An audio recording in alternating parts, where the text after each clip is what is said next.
David stepped into the crumbling estate of his late uncle, Arthur Whitlock.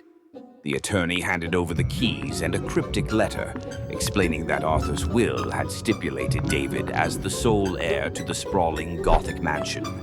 It seemed like an incredible stroke of luck, as David was barely scraping by in his one-bedroom apartment.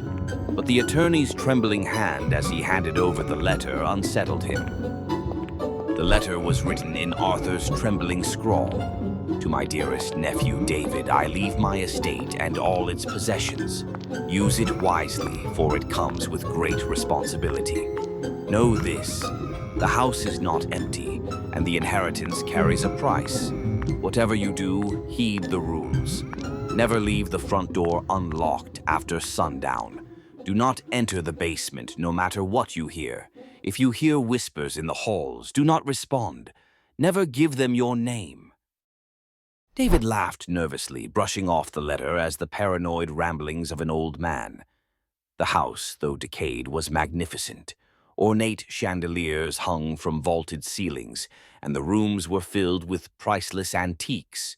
For the first time in years, David felt like fortune had smiled upon him.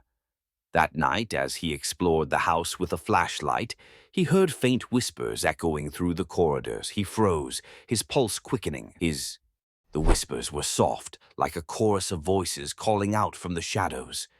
"David," the voices cooed. "David, come to us." His flashlight flickered, and he stumbled backward, remembering the letter. The warning about the whispers suddenly felt far more real. He ran to his bedroom, slammed the door shut, and bolted it. For hours he lay awake, listening to the faint murmurs beyond the door, until exhaustion finally pulled him into an uneasy sleep. The next morning he decided to ignore what had happened. Stress and an overactive imagination, he told himself. But as the days turned into weeks, the house's true nature revealed itself. Doors creaked open on their own, objects moved when he wasn't looking, and the whispers grew louder, more insistent. One night, the whispers escalated into pounding footsteps racing up and down the hall. It sounded like someone, or something, was searching for him. He awoke the next morning to find deep claw marks gouged into the walls outside his bedroom. Desperate for answers, David began exploring the forbidden basement. At the bottom of the stairs, he found an iron door, its surface engraved with strange arcane symbols. As he reached for the handle, a voice behind him whispered, "Don't." Spinning around, he found no one there. But when he looked back at the door, it was slightly ajar. Against his better judgment, he pushed the door open and stepped inside. The room beyond was a shrine to terror. Candles lined the walls, their flickering flames illuminating a grotesque mural painted in dried blood.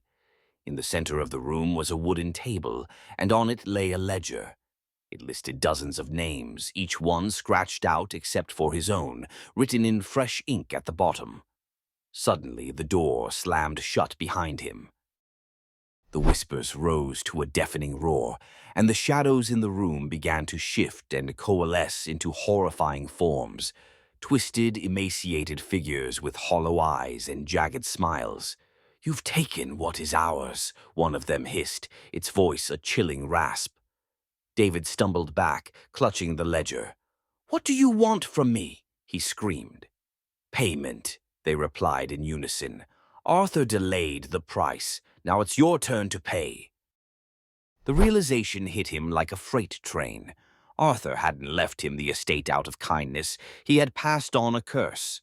The mansion thrived on sacrifice.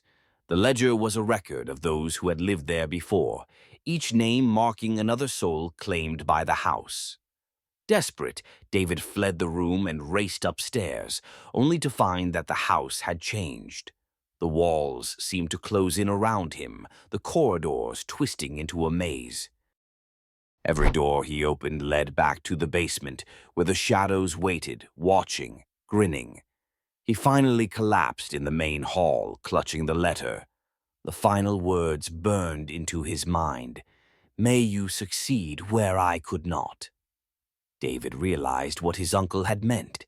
The only way to survive was to find another heir, someone to take his place, someone to inherit the curse. The whispers returned, softer now, soothing. "David," they cooed, "we can help you. Just tell us a name."